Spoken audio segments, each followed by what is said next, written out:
नया chapter start करते हैं, फाइनल अकाउंट। लिखो।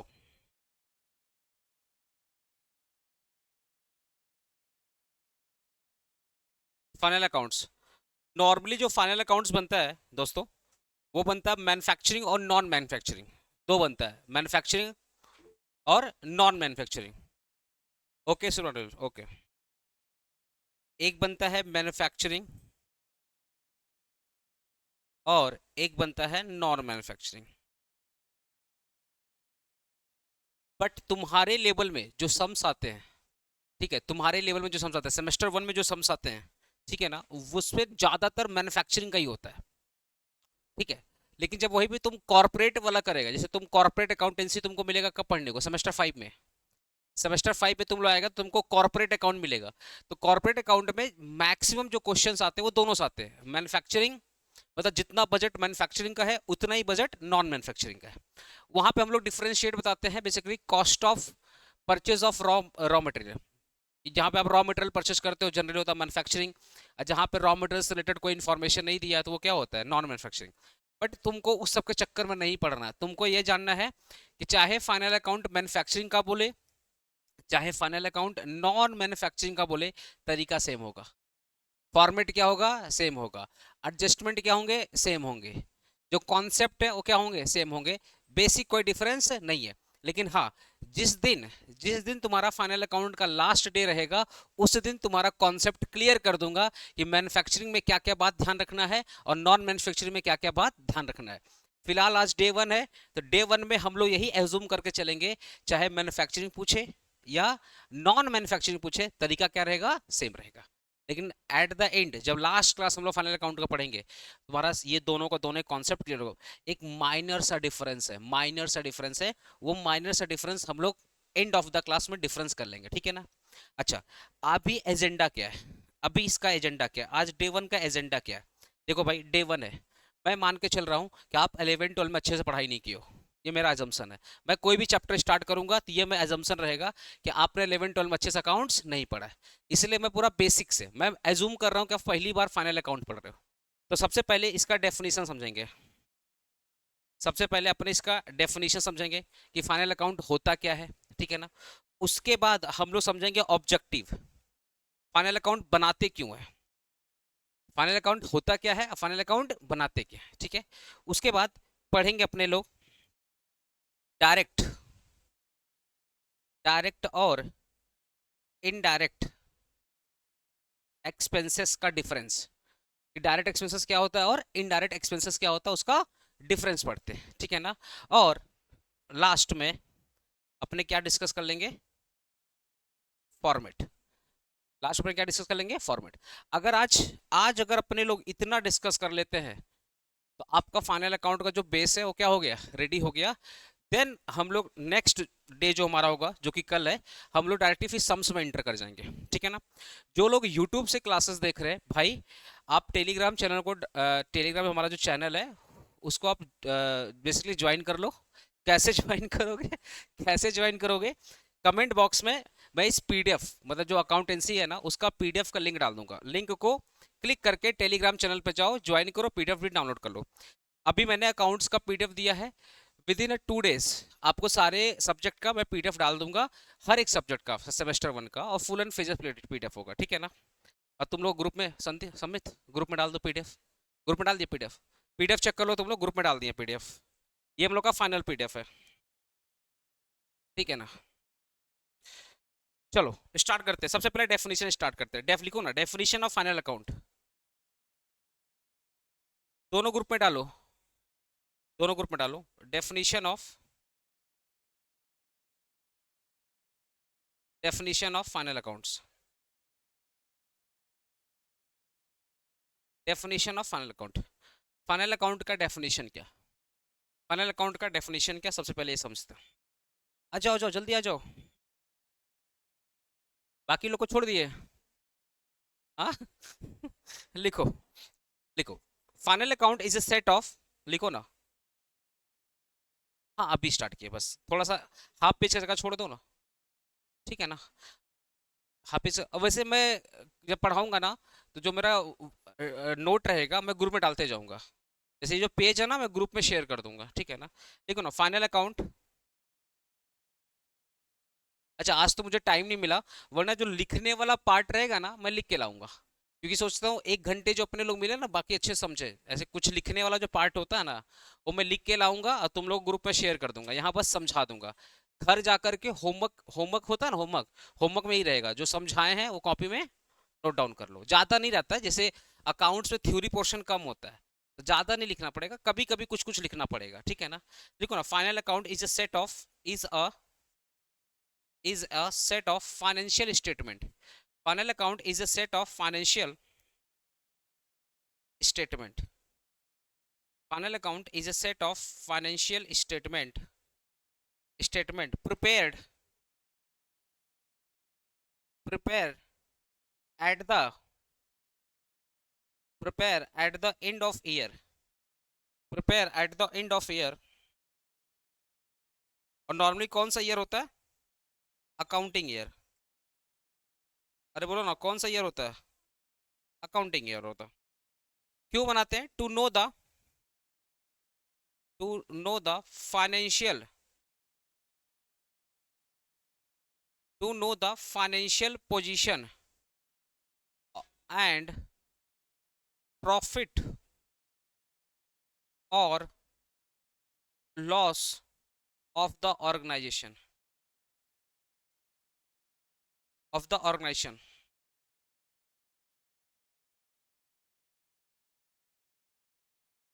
ठीक है। It is the, paragraph change कर लिखना, it is the last stage. अच्छा, ये मैं जो भी कुछ लिखा रहा हूँ तुम्हारे सिलेबस के अकॉर्डिंग लिखा रहा हूँ, ये जो भी डेफिनेशन है तुम्हारे सिलेबस के अकॉर्डिंग डेफिनेशन है।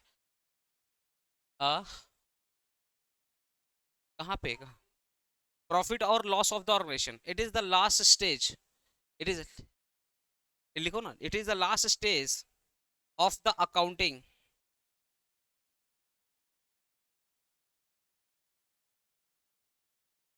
Where all ledger where all ledger balances are summarized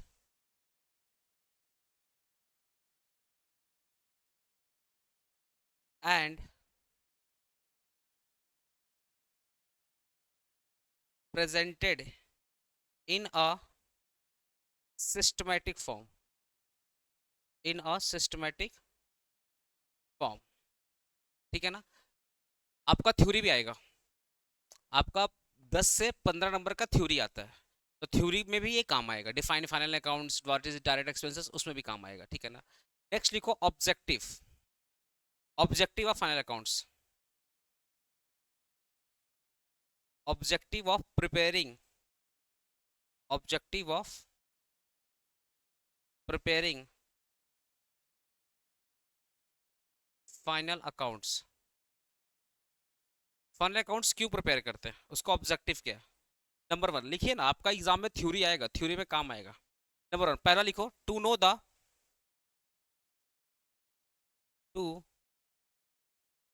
the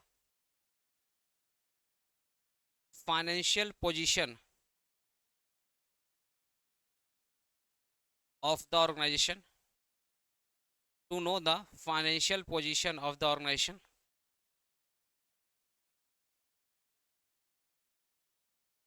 two know the profit और, हाँ बिल्कुल, प्रॉफिट और लॉस ऑफ द ऑर्गेनाइजेशन, है ना। और बताओ, और बताओ कृष। हाँ, वो तो कर सकते हैं, कंपैरिजन कर सकते हैं कि पहले से हम बेटर हुए नहीं, वो इसमें आ गया, ये इसी में आ गया। अगर जैसे हम लोग बोले ना, to know the financial position, sorry, इसी में से हम लोग समझ जाएंगे।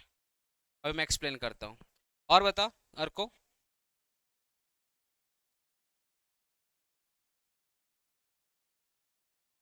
हम्म,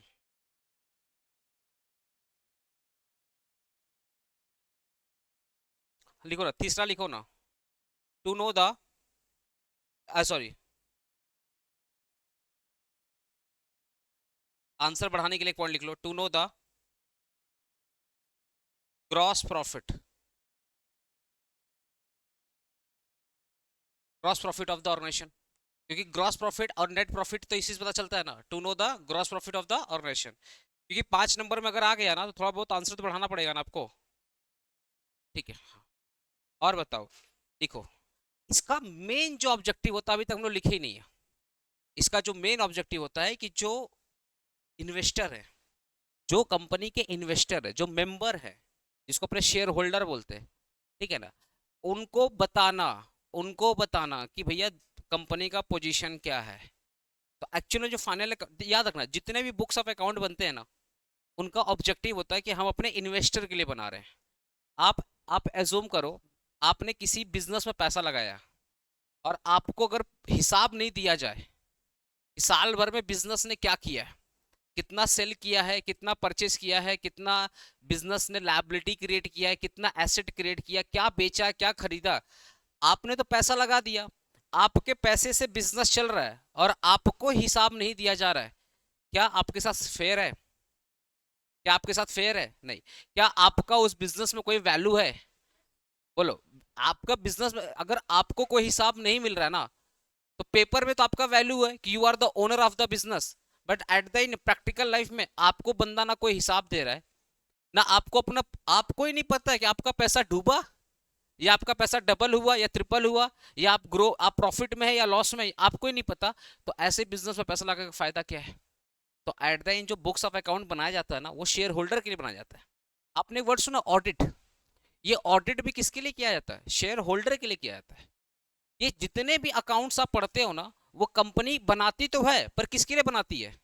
शेयर होल्डर के लिए बनाती है और गवर्नमेंट के लिए बनाती है। क्योंकि कंपनी को दो ही जगह हिसाब देना है, एक अपने मालिक के पास, और जिस दिन गवर्नमेंट का डंडा आ गया, चल टैक्स निकाल, तो टैक्स निकालने के लिए तो अपना बुक्स ऑफ अकाउंट तो मेंटेन करना पड़ेगा ना, तभी तो प्रॉफिट दिखाओगे उस पर टैक्स लगेगा। देखो नाम क्या है, इनकम टैक्स। तो इनकम टैक्स का मतलब होता है टैक्स ऑन इनकम। तो जब तक आपका इनकम नहीं प्रिपेयर होगा, इनकम कैसे प्रिपेयर करोगे? पीएल अकाउंट से। तो जब तक आपका बुक्स ऑफ अकाउंट नहीं मेंटेन होगा, आप इनकम टैक्स कैसे दोगे? और इनकम टैक्स अगर आपने नहीं दिया तो क्या गवर्नमेंट आपको धंधा करने देगी? ज्यादातर ज्यादातर जो बुक्स ऑफ अकाउंट बनाया जाता है, उसका जो बेसिक ऑब्जेक्टिव है कि हम अपने ओनर के लिए बना रहे हैं, जो कंपनी के असली मालिक है, उनको बताने के लिए फाइनल अकाउंट बना रहे हैं, या कोई भी अकाउंटेंसी बना रहे हैं। सिर्फ फाइनल अकाउंट नहीं, कोई भी अकाउंटेंसी, कोई भी अकाउंट वो अपने ओनर के लिए बनाते हैं। और सेकेंड चीज गवर्नमेंट के लिए, क्योंकि ये देश, गवर्नमेंट अच्छी हो या निकम्मी हो, है तो गवर्नमेंट, और उनको ऊपर ही जिम्मेदारी दिया गया है देश को चलाने का। तो उनको तो हिसाब देना पड़ेगा। आज हम लोग भी बुक्स ऑफ अकाउंट बनाते हैं खुद जानने के लिए, खुद जानने के लिए कि हमारे इंस्टीट्यूट से प्रॉफिट कितना हुआ, लॉस कितना हुआ, हमारा फाइनेंशियल पोजीशन क्या है। लेकिन साथ ही साथ हमें बुक्स ऑफ अकाउंट बना करके ये भी रखना पड़ता है कि हमें गवर्नमेंट को जीएसटी कितना देना है और गवर्नमेंट को इनकम टैक्स कितना देना है। कल को नहीं देंगे, कल को नहीं देंगे ये सेम गवर्नमेंट, क्या मुझे ग्रीश पार्क एरिया में पढ़ाने देगी? नहीं देगी। तो दो ऑब्जेक्टिव बहुत इंपॉर्टेंट है, समझ रहे हो ना? तो एक चीज हमेशा याद रखना, जिसका पैसा लगा हुआ है उसको हिसाब देना ही पड़ेगा, चाहे छोटा बिजनेस हो या बड़ा बिजनेस हो। समझ रहे हो ना? देना पड़ेगा। तो लास्ट पॉइंट लिख लो, तो लास्ट पॉइंट लिख लो, to provide, to provide information, हाँ, to provide financial information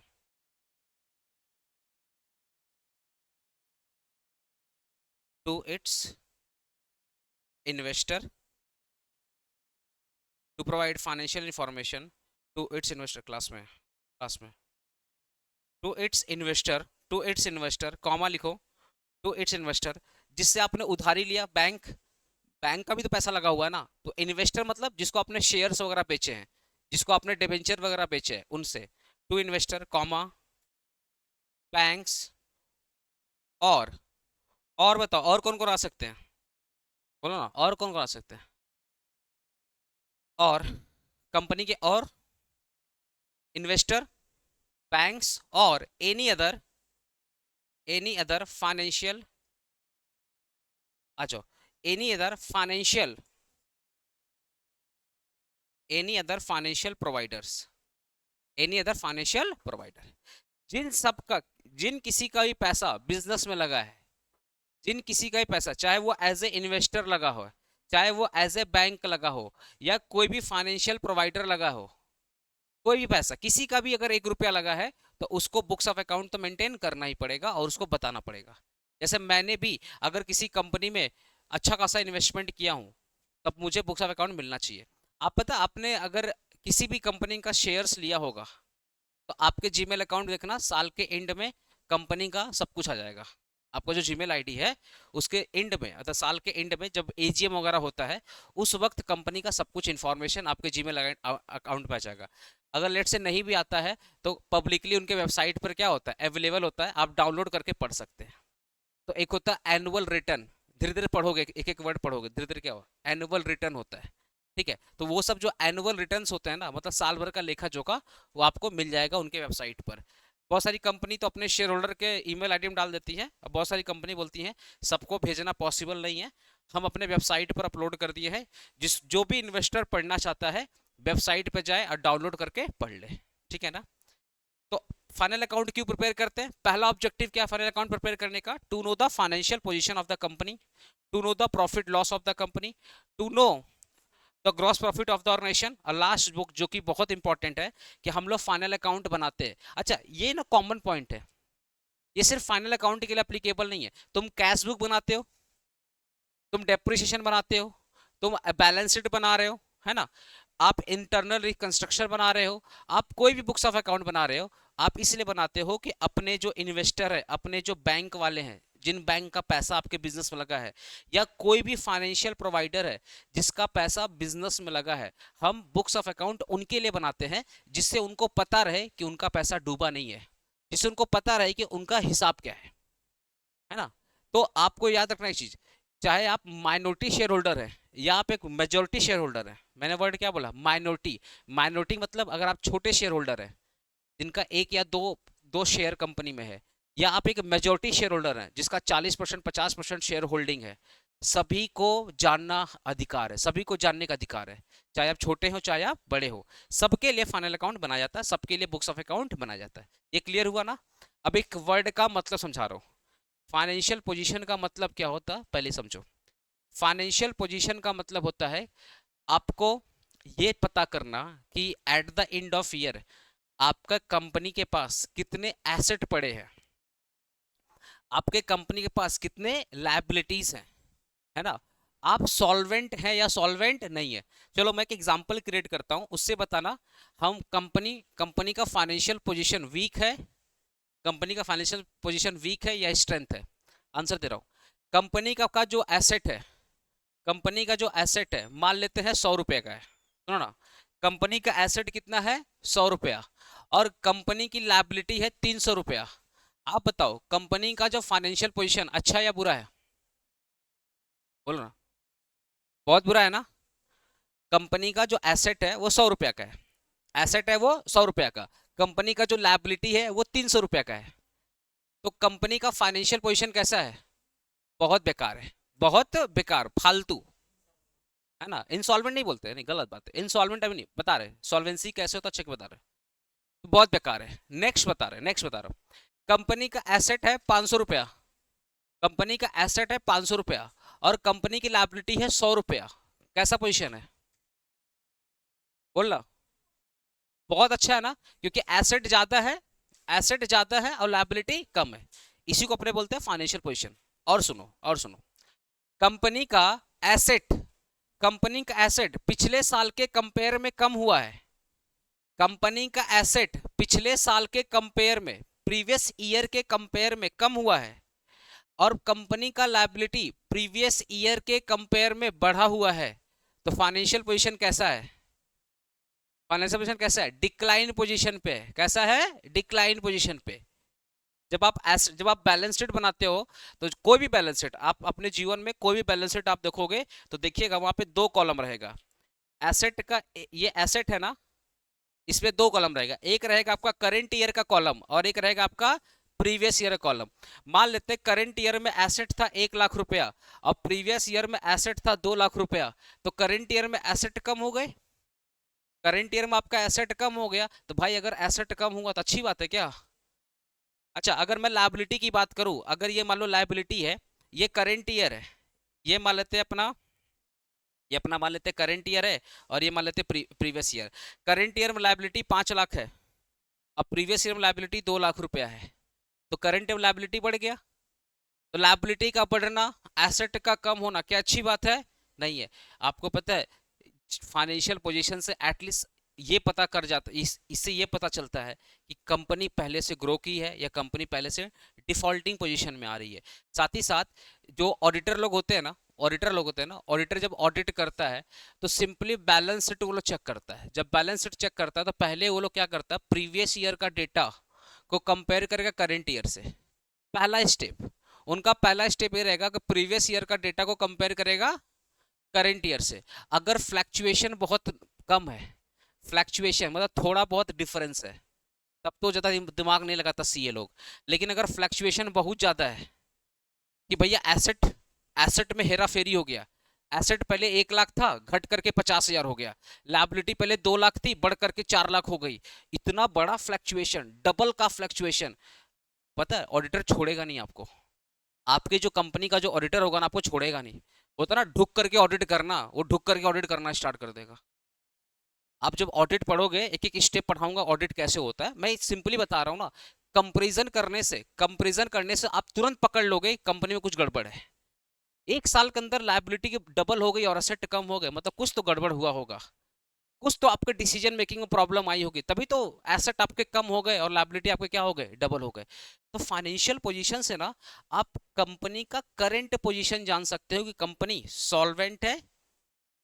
solvent है या इनसॉल्वेंट के तरफ बढ़ रही है, सॉल्वेंट है या इनसॉल्वेंट की तरफ बढ़ रही है। आपको 11 12 में ये पढ़ाया गया होगा, किसी भी कंपनी का लायबिलिटी अगर एसेट से कम हो जाता है, सॉरी एसेट से ज्यादा हो जाता है, किसी भी कंपनी का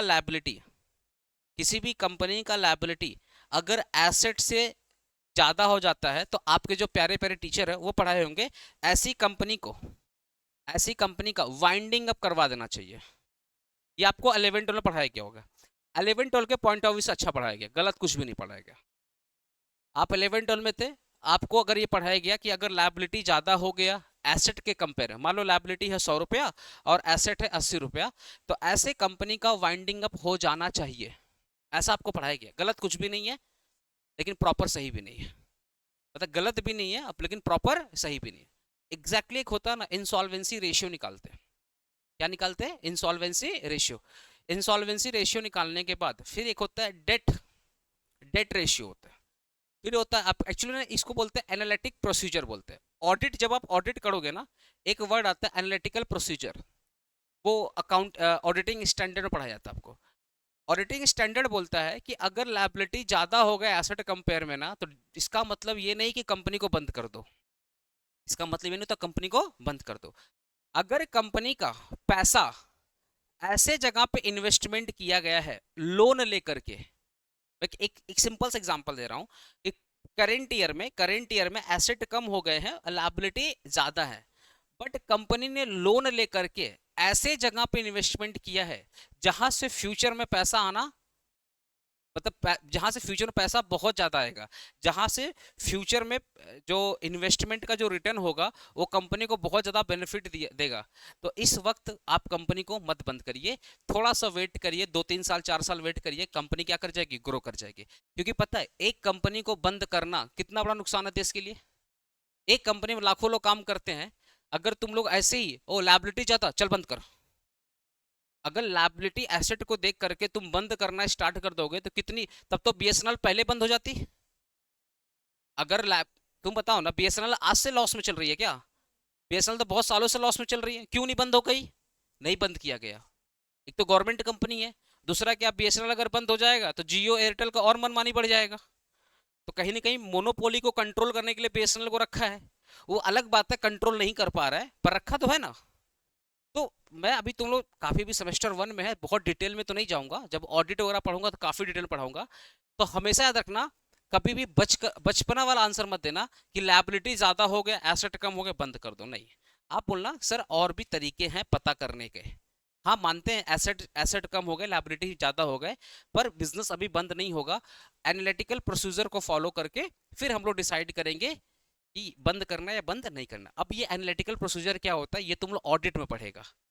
मेरा इंटेंशन बस ये था बताना, कभी भी लायबिलिटी को देख करके ये मत बोलना कि बिजनेस को बंद कर दो, कभी मत बोलना।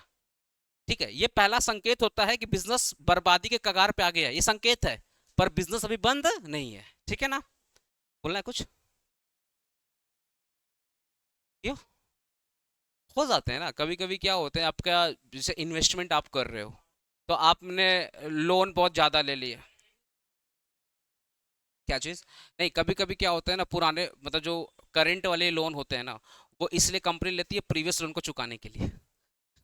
बहुत तरीके हैं ना, बहुत तरीके हैं, मतलब जरूरी नहीं कि आपने हमेशा जो लोन लिया है वो इन्वेस्टमेंट पर्पज के लिए भी लिया है। तो अलग अलग क्वेश्चन तुम्हारा, बाद में डिस्कस करेंगे उसमें, ठीक है। तो फाइनेंशियल पोजीशन का मतलब क्या हो गया, समझा? फाइनेंशियल पोजीशन का मतलब हो गया, फाइनेंशियल पोजीशन मतलब हो गया कंपनी का लास्ट ईयर में कितने एसेट है और कितने लायबिलिटी है। एसेट कम है या लायबिलिटी कम है, ये सब चेक करना। अब बात करते हैं प्रॉफिट और लॉस। पीएल अकाउंट में याद है, पीएल अकाउंट में हम लोग नेट प्रॉफिट निकालते थे और ग्रॉस प्रॉफिट निकालते थे। किससे निकालते थे? ट्रेडिंग से निकालते थे, और ट्रेडिंग से निकालते थे और पीएल से निकालते थे। लास्ट वाला तुमको मैंने बता ही दिया कि जो भी फाइनल अकाउंट बनाते हैं या जो भी बुक्स ऑफ अकाउंट बनाते हैं वो ओनर के लिए बनाते हैं, इन्वेस्टर के लिए बनाते हैं और गवर्नमेंट ऑफ इंडिया के लिए बनाते हैं। क्लियर हुआ चीज? ओके। अब छोटा सा ना फॉर्मेट लिखो तो तुम लोग, फॉर्मेट तुम लोग वैसे पता होगा, पढ़ा ही होगा फॉर्मेट।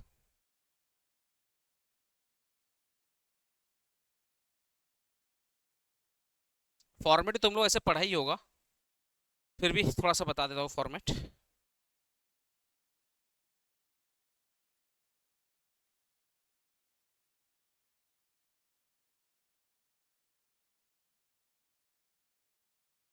हम लोग लिखेंगे यहाँ पे trading accounts for the year ended, for the year ended, ठीक है।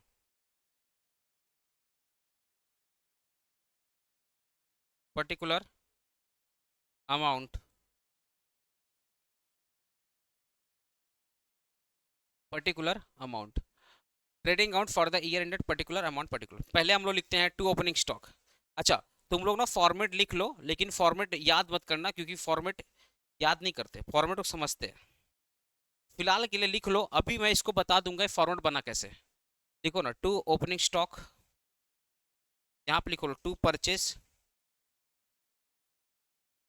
टू परचेज, यहाँ पे लिख लो to direct expenses, to direct expenses, ठीक है ना। यहाँ पे लिख लो बाई सेल, बाई सेल, यहाँ लिख लो बाई क्लोजिंग स्टॉक, ठीक है ना। आपने इसको ऐड किया और इन सबको लेस किया, इन सबको लेस किया, लेस करने के बाद जो अमाउंट आएगा इसको अपने क्या बोलेंगे, टू ग्रॉस प्रॉफिट, क्या बोलेंगे, टू जीपी। जीपी मतलब, लिख दे रहा हूँ, जीपी मतलब ग्रॉस प्रॉफिट, जो आपका आएगा बैलेंसिंग फिगर। अगर लेट से कभी कभी हो सकता है आपके डेबिट साइड बड़ा हो और क्रेडिट साइड छोटा हो, तो क्या आ जाएगा, ग्रॉस लॉस आ जाएगा। यहाँ पे लिख देंगे बाई ग्रॉस लॉस, ये भी आ जाएगा आपका बैलेंसिंग फिगर। ये कब होता है, ये कब होता है, जब डेबिट ज्यादा हो और क्रेडिट क्या हो, कम हो। लिख लो यहाँ पे debit greater than credit side. अगर आपका डेबिट ज्यादा है, डेबिट ज्यादा है मतलब खर्चे ज्यादा हैं और आपकी इनकम कम है, तो इस केस में क्या आएगा, ग्रॉस लॉस आएगा। ठीक है। अगर मैं पीएल अकाउंट बनाऊं, यहाँ पर अगर मैं पीएल अकाउंट बनाऊं फॉर द ईयर एंडेड, देखो 11 12 में तुम लोग पढ़ा होगा, इसलिए फॉर्मेट पे ज्यादा मैं जोर नहीं दे रहा हूँ, बिकॉज फॉर्मेट तो बनाया ही होगा, लेकिन फॉर्मेट बना कैसे उस पर मैं जरूर थोड़ा टाइम लगाऊंगा। ठीक है ना, फॉर्मेट तुम लोग इतना तो प्रैक्टिस कर लिया, थोड़ा बहुत याद तो हो ही गया होगा फॉर्मेट, ठीक है ना। लेकिन कॉन्सेप्ट पे मैं टाइम लगाऊंगा, कॉन्सेप्ट, जो इसका कॉन्सेप्ट है। अच्छा, मेरा वाला बात तुम लोग को याद रहेगा ना, कि कभी भी लायबिलिटी अगर ज्यादा हो गया और एसेट कम हो गया, कभी भी आप ये मत बोलना कि सर बिजनेस को बंद कर दो। आप क्या बोलोगे, सर एनालिटिकल प्रोसीजर चेक करेंगे और एनालिटिकल प्रोसीजर चेक करने के बाद डिसाइड करेंगे बंद करना चाहिए या बंद नहीं करना चाहिए। क्योंकि एक कंपनी को अगर आप बंद कर देते हो तो लाखों लोग बेघर हो जाते हैं, लाखों लोग का जॉब चला जाता है, कितने घर में खाना आना बंद हो जाएगा, कितने लोग का पैसा डूब जाएगा। दैट इज वाई आप तुरंत एक छोटा सा डिसीजन नहीं ले सकते, लायबिलिटी ज्यादा हो गया। अब पता है सेमेस्टर वन में अगर मैं ये बात बोलता हूँ ना, बहुत सारे स्टूडेंट लगेगा सर कुछ ज्यादा डेप्थ में पढ़ा रहे। बाबू कुछ डेप्थ में नहीं पढ़ा रहा हूँ, ये छोटी सी इन्फॉर्मेशन है जो आप, क्योंकि आप देखो अभी आपकी कॉमर्स की जर्नी स्टार्ट हुई है। आप 11 12 में ना आपको फ्लेवर दिया गया, जैसे अपने कहीं पे, जैसे तुम लोग देखना बड़े बड़े आइसक्रीम पार्लर में जाता है ना तो एक एक स्कूप निकाल दे देता है कि चेक करिए। अरे बड़ा बड़ा आइसक्रीम का पार्लर में गया तुम लोग आइसक्रीम खाने, वैसे क्या करे, ऐसे आइसक्रीम बहुत सारा लगा रहता है, वो क्या करे एक एक स्कूप निकाल दे देगा, सर चेक कर लीजिए कौन सा अच्छा लग रहा है।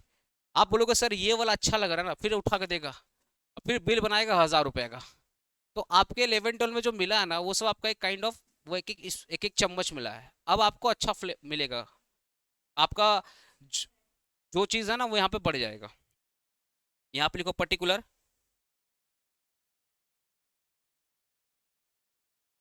अमाउंट, पर्टिकुलर अमाउंट, ठीक है ना। अब देखो ना, अगर यहाँ पे ग्रॉस प्रॉफिट आया है तो इधर पे अपने क्या लिखेंगे, बाई ग्रॉस प्रॉफिट, एरो दिख रहा है। अगर आपका ट्रेडिंग में आया है ग्रॉस प्रॉफिट तो फाइनल पीएल अकाउंट में क्या लिखेंगे, by GP balance BD brought, brought down या ब्रॉड फॉरवर्ड, ठीक है।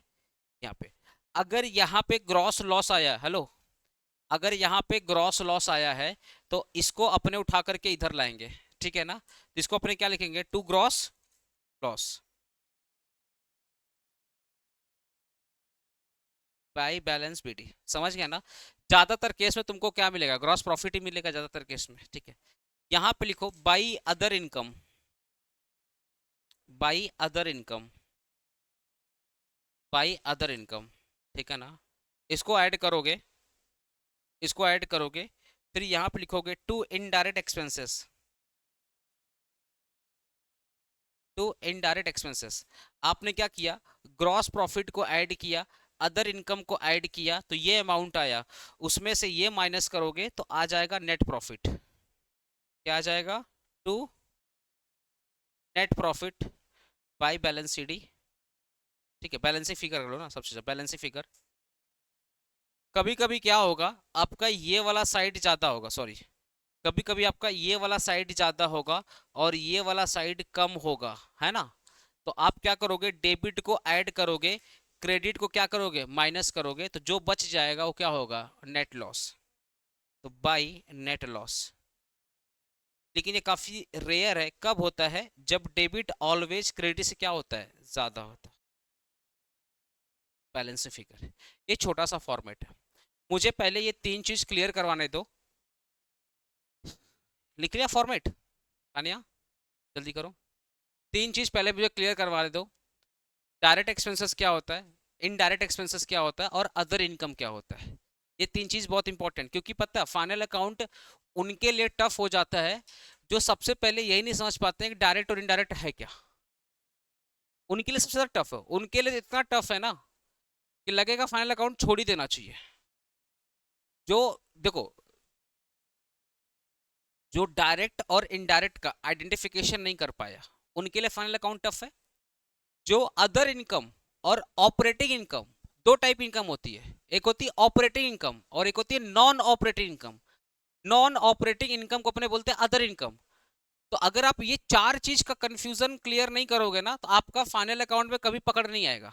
एडजस्टमेंट तो बात का खेला है, एडजस्टमेंट का जो खेला वो तो बात का खेला है, मेरा बात समझो। और आज मैं तुमको ये भी पढ़ाऊंगा ना एडिशनल इंफॉर्मेशन क्यों बनता है, आज मैं तुमको ये पढ़ाऊंगा एडिशनल इंफॉर्मेशन क्यों बनता है।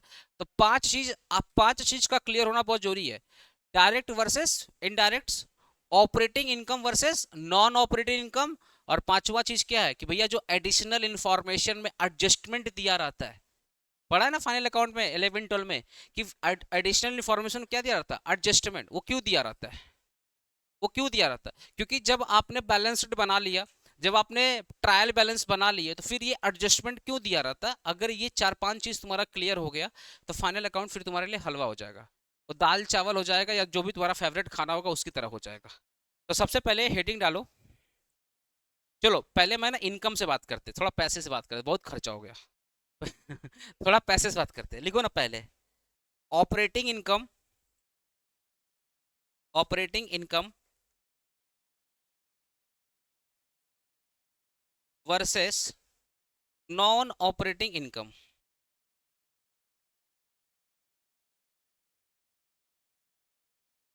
पहले हम लोग यहां से क्लियर करेंगे, इसके बाद हमारा नेक्स्ट नेक्स्ट क्या रहेगा? डायरेक्ट वर्सेस इनडायरेक्ट, और लास्ट में रहेगा why adjustment are given in the final account. ये तीन चीज पहले क्लियर करते हैं, फिर देखते हैं आगे क्या पढ़ना अपने को।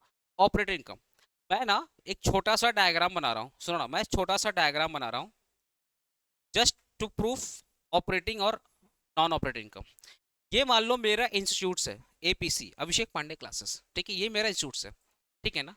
चलो मुझे बताना, जो भी फीस जो भी फीस मैंने कलेक्ट किया, जो भी फीस मैंने कलेक्ट किया, जो भी फीस मैंने कलेक्ट किया, ये मेरे इंस्टीट्यूट्स का पार्ट है क्या?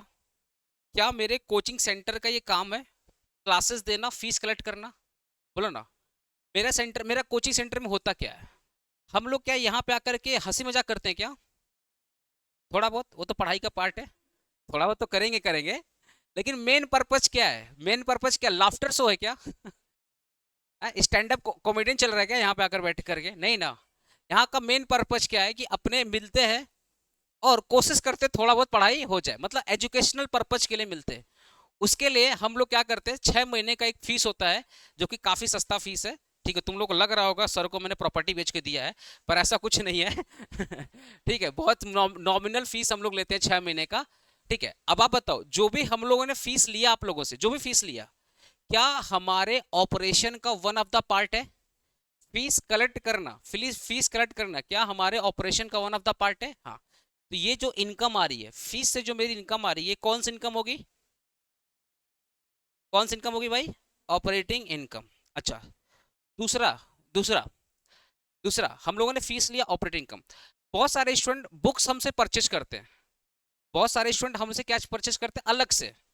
एक तो हम लोग, देखो हम लोग आपको सर्विसेज दिया, 6 महीने पढ़ाया, आपका एग्जाम लिया, आपकी गलती वलती बताई, आपको मोटिवेट किया, उसके बदले हम लोगों ने फीस लिया। ये मेरा बिजनेस है, ये मेरा मेन काम है। बहुत सारे स्टूडेंट आते हैं, बोलते हैं आपसे आपका मैराथन देख के पास हो जाएंगे, बस बुक्स दे दीजिए।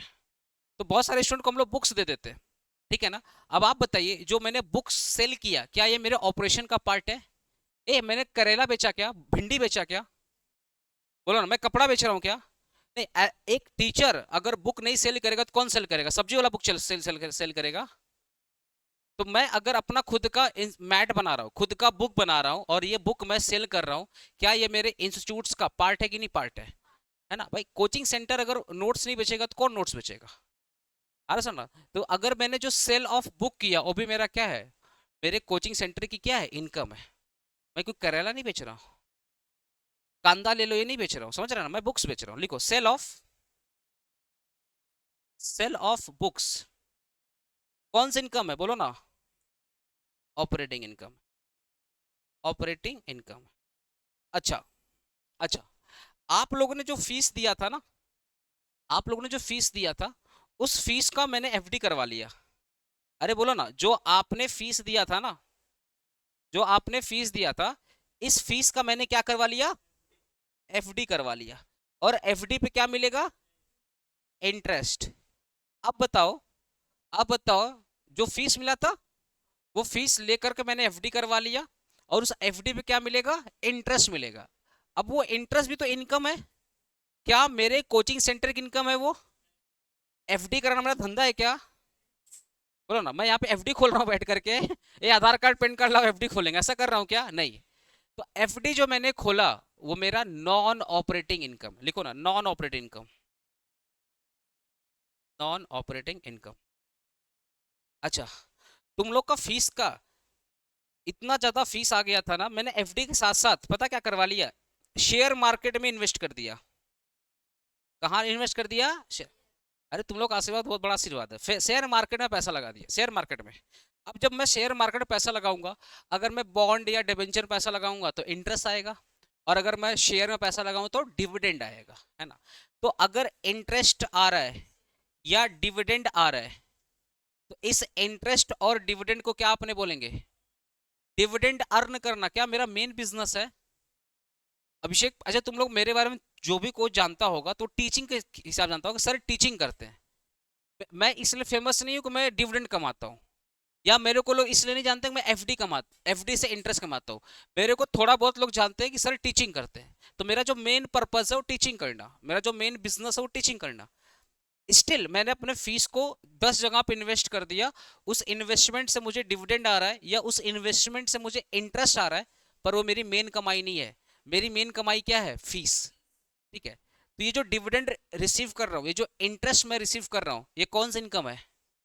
Non operating. अच्छा, कभी कभी एग्जामिनर ना तुम्हारे साथ खेलता है, क्या बोलता है ना, dividend receive from foreign company. कभी कभी एग्जामिनर तुम्हारे साथ खेलता है, क्या लिखता है? Dividend received from foreign company, interest received from foreign company. तो एग्जामिनर को बुलाना, बोलना सर जी डिविडेंड से मतलब है, चाहे आप दो या फॉरेन कंपनी दो, फर्क नहीं पड़ता, डिविडेंड से मतलब है। और डिविडेंड हमारे लिए कौन सी इनकम है? नॉन ऑपरेटिंग इनकम है, ठीक है ना। चलो मैं एक एग्जांपल और देता हूँ, एक एग्जांपल और देता हूँ, एक एग्जांपल और देता हूँ।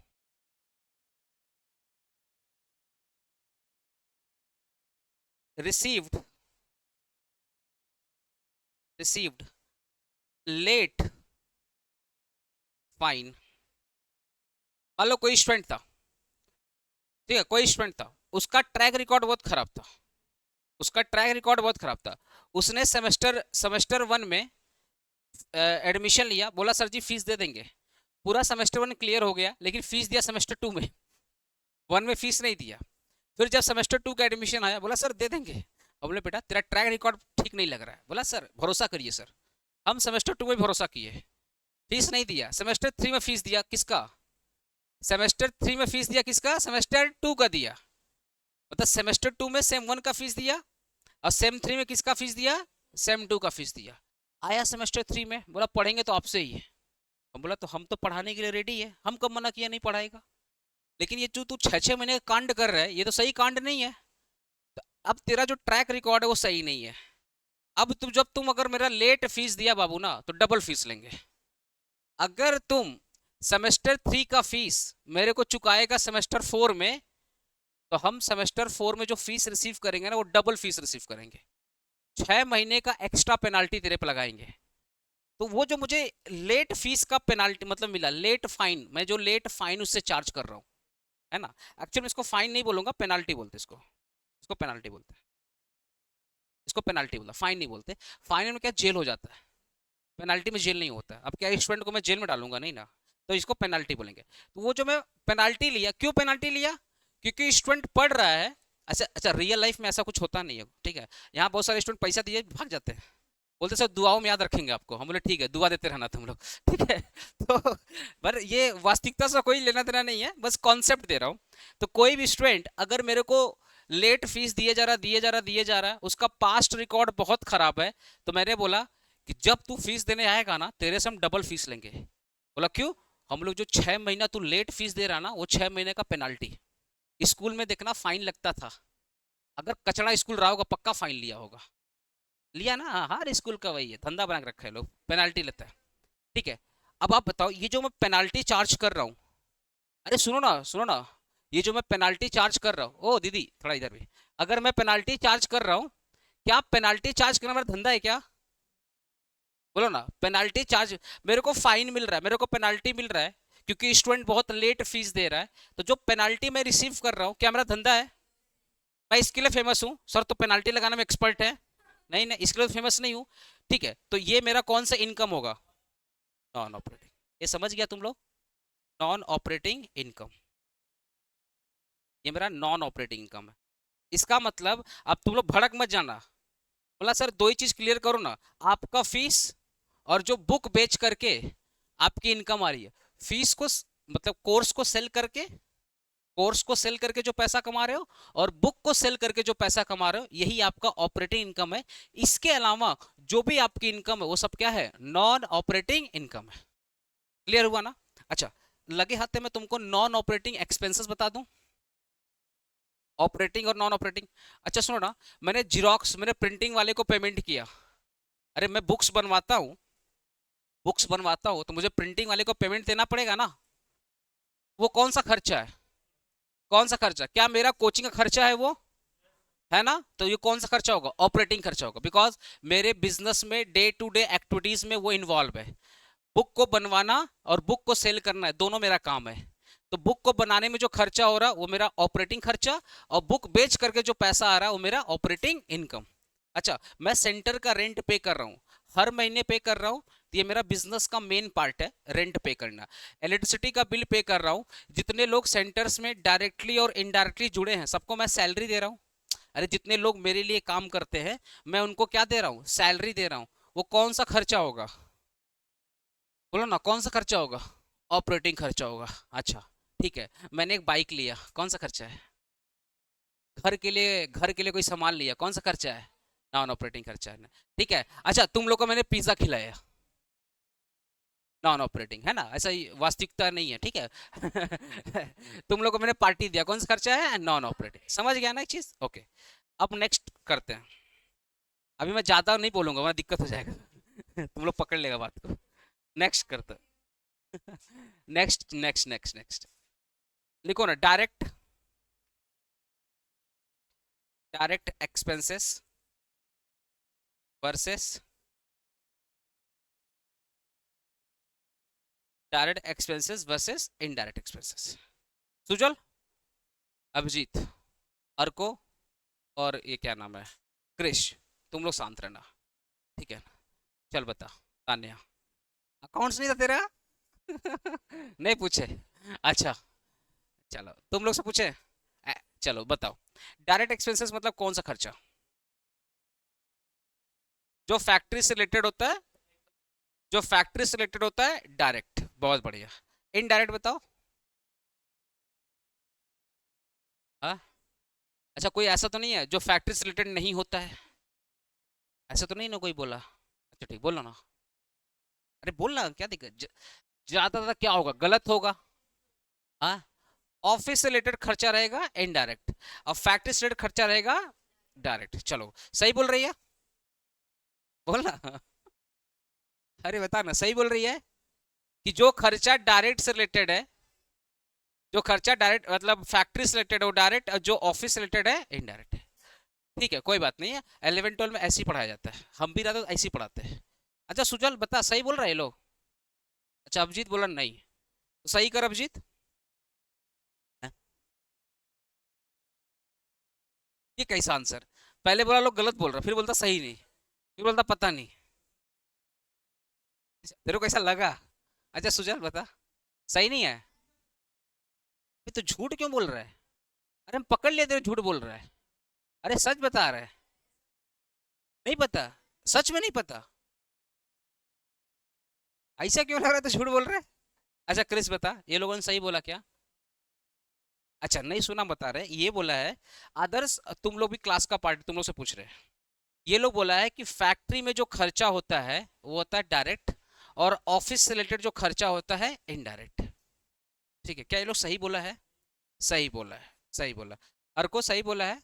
सायन, दोस्ती निभाएगा कि कुछ बोलेगा? सही बोला है, ठीक ठाक बोला। आदर्श और सुरानील, आप बताओ ना, सही बोला क्या ये लोग? आदर्श गलत बोला है? सही क्या बाबू?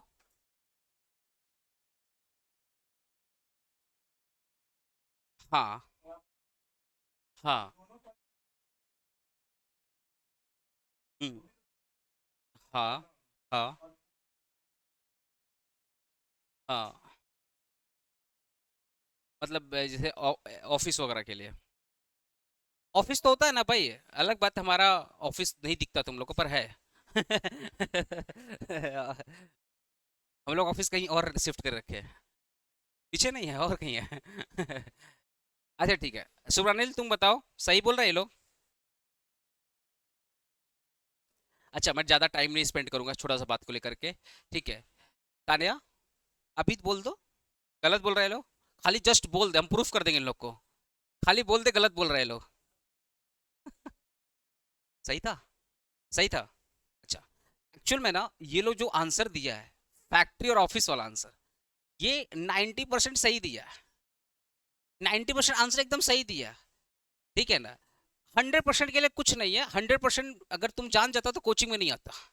वो 10% मेरे पास आया है, अब वो 10% मैं सिखा रहा हूँ। एक्चुअल में होता क्या है, ध्यान सुनना। कोई भी बिजनेस, कोई भी बिजनेस, आज आप एक आप मोमो का स्टॉल भी लगाने जाओगे ना, लड़की लोग मुंह में पानी आ जाए। ए फुचका नहीं, चाय चाय, लड़का लोग चाय। अगर तुम चाय का ही बिजनेस चालू करने जाएगा तो पहले ये देखेगा मार्केट में डिमांड कितना है। हर एक बिजनेस का स्टार्टिंग कहां से होता है, मार्केट से। चाहे तुम सेल की बात करो, चाहे तुम सेल की बात करो, चाहे तुम परचेज की बात, छोटा सा कॉन्सेप्ट है। हर एक बिजनेस का स्टार्टिंग कहां से होता है, मार्केट में।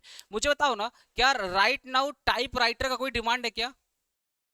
अगर मैं आपको बोलूं ले बेटा 1 लाख रुपया ले, जा टाइप राइटर खरीद के टाइप करना स्टार्ट कर दे, तो आप पता क्या बोलोगे, सर 1 लाख रुपया का लैपटॉप ले लूंगा, उससे मैं कुछ और काम कर लूंगा, पर टाइप राइटर का कोई बिजनेस नहीं है। क्योंकि राइट नाउ आज के टाइम पे सब प्रिंटिंग मशीन आ गई है, कोई टाइप राइटर से काम नहीं करना चाहता है।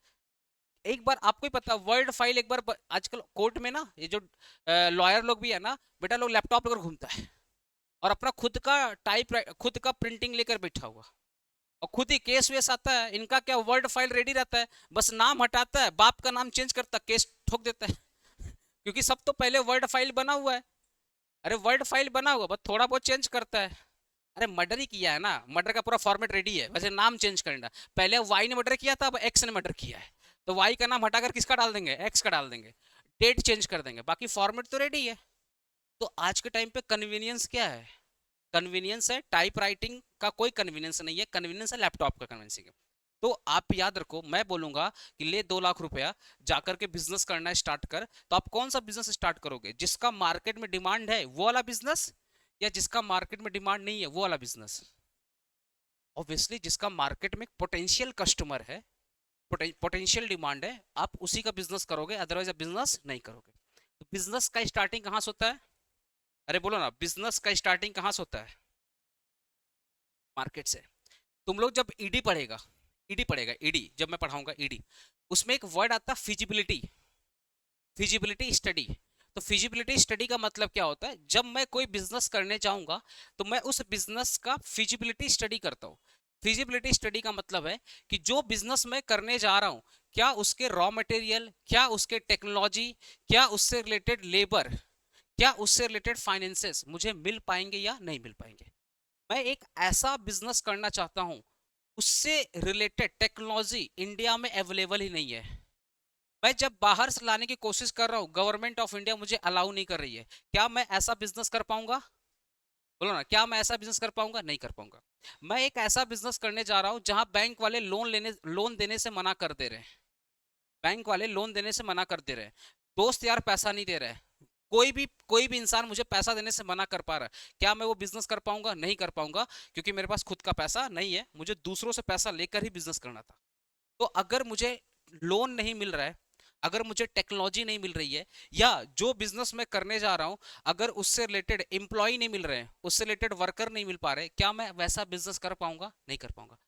याद रखना, बिजनेस स्टार्ट कहां से होता है? मार्केट से। आप पहले मार्केट को एनालिसिस करते हो, डीपली एनालिसिस करते हो कि मार्केट मुझे रॉ मटेरियल दे पाएगा नहीं दे पाएगा, मार्केट मुझे वर्कर दे पाएगा नहीं दे पाएगा, मार्केट से मुझे लोन मिल पाएगा नहीं मिल पाएगा, और सेम मार्केट में मैं सामान बेच पाऊंगा या नहीं बेच पाऊंगा, और सेम मार्केट में मेरे प्रोडक्ट का डिमांड होगा या नहीं होगा। सब कुछ एनालिसिस हम लोग करते कहाँ पे? मार्केट में करते। मार्केट का मतलब पूरे इन्वायरमेंट का स्टडी करते हैं, that is called feasibility study. ऐसे ही जब फाइनल अकाउंटिंग स्टार्ट होता है, कहां से स्टार्ट होता है? मार्केट से स्टार्ट होता है। आई एम समझ। अब मान लेते हैं, सुनो ना, मान लेते हैं हमारा बिजनेस चालू हुआ, जितना भी बिजनेस हमारा चालू हुआ, ठीक है ना, कोई भी, आज मैं कोचिंग सेंटर भी चालू किया ना, सुन सुन, आज मैं कोचिंग सेंटर भी चालू किया, अलग बात, मैंने पैसेंस चालू किया था, पैसेंस चालू करके मैं पढ़ाना स्टार्ट कर दिया, बाद में पता चला मार्केट वर्केट क्या होता है। शौक था पढ़ाना स्टार्ट कर, क्योंकि बहुत छोटे से पढ़ा रहा हूँ। ये अभी हम लोग देखते हैं कि मार्केट में डिमांड है या नहीं है, लेकिन वो तो पैसन था, हम लोग फॉलो कर रहे हैं, समझा मेरी बात। लेकिन एक चीज बताओ ना, आज मैं जब अपना कोचिंग सेंटर चालू किया, मैं अपना कोचिंग सेंटर जब चालू करने गया ना, सबसे पहले मैं ये सोचा कि मुझे जो बेंचेस वगैरह है, जो मुझे रूम रेंट है, मतलब रूम है, जो एसी है, क्या मुझे इजीली अवेलेबल होगा या नहीं होगा, पहले मैंने ये पता किया। क्या मेरे बजट में है या नहीं, पहले मैंने पता किया, तब जाकर मैंने अपना सेंटर चालू किया। अब तुम बताओ ना, मुझे अगर कोचिंग सेंटर का रूम नहीं मिलता, मुझे कोचिंग सेंटर का रूम नहीं मिलता, क्या मैं बिजनेस चालू कर पाता? नहीं चालू कर पाता। ठीक है ना? तो हमेशा याद रखना, बिजनेस का स्टार्टिंग कहाँ से होता है? मार्केट से होता है। ठीक है ना? और ये चीज तुम्हारा ईडी में भी काम आएगा, जब मैं ईडी पढ़ाऊंगा वहां भी काम आएगा, फिजिबिलिटी स्टडीज को बोलते हैं। तो यहाँ पे मैं लिख दे रहा हूँ, लिखो ना, एक नोट लिखो, एक नोट लिखो, feasibility study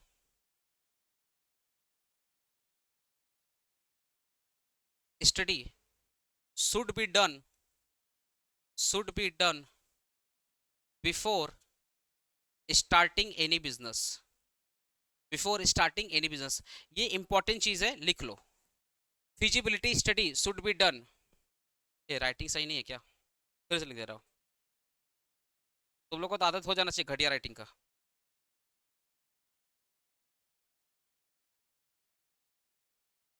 feasibility study, actually ना पेन में थोड़ा सा लैगिंग आ रहा है, अच्छे से लिखना है। Should be done before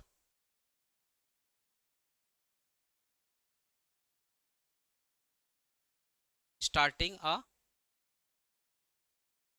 business, है ना? ये था फिजिबिलिटी। ऐसे ही ये मैं क्यों बताया, क्योंकि जब तक तुम ये चीज नहीं समझेगा, जब तक तुम लोग ये चीज नहीं समझेगा, कोई बिजनेस स्टार्ट करने के लिए मार्केट बहुत इंपॉर्टेंट चीज होता है, तब तक तुमको फाइनल अकाउंट समझ में नहीं आएगा। तब तक तुमको क्या नहीं समझ आएगा? Final account. क्लियर होना चीज, समझ में आ रहा है मेरी बात सायन? ठीक है ना? अच्छा, अब आप बताओ, अब मान लो अपने को समझ में आ गया, मान लो अपने को समझ में आ गया कि मार्केट में हमारे गुड्स का डिमांड है। आपने फिजिबिलिटी स्टडी किया, अरे मेरा बात समझ रहा है? एकदम बहुत डेप्थ से पढ़ा रहा हूं। आपने फिजिबिलिटी स्टडी किया, फिजिबिलिटी स्टडी में आपने क्या पाया कि जिस चीज का आप धंधा करने वाले हो, मार्केट में उसका डिमांड है, मार्केट में उसके क्या है? कस्टमर है। और इस बिजनेस को स्टार्ट करने के लिए जो वर्कर लगेंगे, जो एम्प्लॉय लगेंगे, जो रॉ मटेरियल लगेंगे, जो लोन लगेगा, सब कुछ मुझे मिल जाएगा, तभी तो बिजनेस चालू करोगे, अदरवाइज बिजनेस क्यों चालू करोगे? समझ पा रहे हैं मेरी बात? तो आपने जब आपने मार्केट को एनालिसिस किया, तो समझ में आ गया कि बिजनेस को चालू करने के लिए जितने भी चीज का रिक्वायरमेंट है, सब कुछ मुझे मिल जाएगा। तब जाकर आपने बिजनेस क्या किया? चालू किया। और फिजिबिलिटी स्टडी के दौरान आपको ये भी पता चलेगा मार्केट में इस प्रोडक्ट का डिमांड कितना है। तो लेट से आपको पता चला मार्केट में इसका डिमांड है, वो देख करके खुश हो जाओगे? अरे बोलो ना, मार्केट में डिमांड कितना है, क्या उसको देख करके खुश हो जाओगे? नहीं, कि प्रोडक्शन करना स्टार्ट करोगे, प्रोडक्शन करना स्टार्ट करोगे। अब प्रोडक्शन करने के लिए सबसे पहले क्या लगेगा आपको? रॉ मटेरियल लगेगा। प्रोडक्शन करने के लिए क्या लगेगा? Raw material. अब देखो ना, तुम लोग वर्ड यूज करते ट्रेडिंग, अरे बोलो ना कि डायरेक्ट खर्चा किससे रिलेटेड है? ट्रेडिंग, मतलब फैक्ट्री से रिलेटेड है। तो अब फैक्ट्री वर्ड तो आ रहा है ना, इसलिए मैंने ये वाला तुमको एक बेस तैयार कर रहा हूँ कि हमने मार्केट में पता किया ये बिजनेस प्रॉफिटेबल है, तो हमने धंधा चालू किया। धंधा को चालू करने के लिए अपने को क्या चाहिए? Raw material. चलो, हमने क्या किया, यहां से चलो रॉ मटेरियल परचेज किया। 5 मिनट ध्यान दे दो, कॉन्सेप्ट क्लियर हो जाएगा। आप लोगों ने क्या परचेज किया? Raw material. अच्छा, रॉ मटेरियल परचेज करके क्या सप्लायर के पास छोड़ दोगे? अरे बोलो ना, रॉ मटेरियल परचेज करके क्या सप्लायर के पास छोड़ दोगे? नहीं। रॉ मटेरियल क्या करो, कहां लेकर आओगे? बोलो, रॉ मटेरियल कहां लेकर आओगे? फैक्ट्री में लेकर आओगे। कैसे लेकर आओगे? Through transportation. जो आपका रॉ मटेरियल आएगा किसके थ्रू आएगा? ट्रांसपोर्टेशन के थ्रू। जब ट्रांसपोर्टेशन के थ्रू आएगा तो क्या पे करना पड़ेगा? हाँ, बेसिकली फ्रेट पे करना पड़ेगा, है ना? इसी को अपने क्या बोलते हैं? कैरेज। क्या बोलते हैं? Carriage inward. इसको अपने क्या बोलते हैं? Carriage inward. अच्छा, इसी के एक और नाम कार्टेज बोलते हैं, कैरेज ऑन परचेज बोलते हैं, क्या कार्टेज बोलते हैं। अच्छा, एक चीज और होता है, जब आप सामान परचेज करते हो, याद रखना, जब बड़ा बिजनेस करते हो ना, तो रॉ मटेरियल परचेज करने के लिए आपको एजेंट हायर करना पड़ता है। हमेशा याद रखना, जब भी आप छोटा मोटा बिजनेस करते हो ना, तो बिना एजेंट का सामान परचेज हो जाता है। अब आप बताओ ना, आप इंडिया में बिजनेस कर रहे हो, लेकिन आपको पता है इंडिया में मैक्सिमम बिजनेस का सप्लाई कहाँ से आ रहा है? चाइना से आ रहा है। तो क्या आप चाइना में जाकर के सामान परचेस करते हो या नहीं? कि आपका कोई एजेंट होगा? अरे आपका तो कोई एजेंट होगा जो चाइना में बैठा है या जो दूसरे देशों में बैठा है, जो आपके लिए सामान परचेस करता है लो कॉस्ट में और इंडिया में भेजता है। अब बदले में क्या लेता है? कमीशन। बदले में क्या लेता है? कमीशन। ये एजेंट बहुत इंपॉर्टेंट होते हैं। तो एजेंट को अगर आपने कमीशन पे किया, वो भी आपका किसका पार्ट है? परचेस का पार्ट है। ये आप लोग commission, commission paid to agent, commission paid to agent for purchase. हाँ हाँ हाँ, ला रहे ला रहे ला रहे ला रहे। और बताओ, जब आपका चाइना से मान लो इंडिया में सामान आ रहा है, चाइना से मान लो इंडिया में सामान आ रहा है, तो ऐसा थोड़ी है बगल घर से नमक लेकर आ रहे हो। ऐसा है क्या? घर में चीनी खत्म हो गया पड़ोसी से मांग लिया? नहीं ना। चाइना से तुम लेकर आ रहा है तो इंश्योरेंस तो करवाएगा। कल को सामान, भाई तुम करोड़ों का सामान लेकर आ रहा है और कल को शिप तुम्हारा डूब गया या सामान चोरी हो गया, तो तुम्हारा तो बहुत भयंकर लॉस होने वाला है। तो उस लॉस से बचने के लिए तुमने क्या करवा लिया? इंश्योरेंस करवा लिया। देखो ना, insurance in transit, insurance in transit, आपने रास्ते का इंश्योरेंस करवा लिया। ये सब कुछ आपके परचेस कॉस्ट का पार्ट बनेगा। किसका बनेगा? परचेस कॉस्ट का पार्ट बनेगा। चलो, तो हम लोगों ने मान लो रॉ मटेरियल परचेस किया, ठीक है। उसके लिए क्या पे कर, रॉ मटेरियल आएगा फैक्ट्री में तो क्या पे करना पड़ेगा? फ्रेट पे करना पड़ेगा।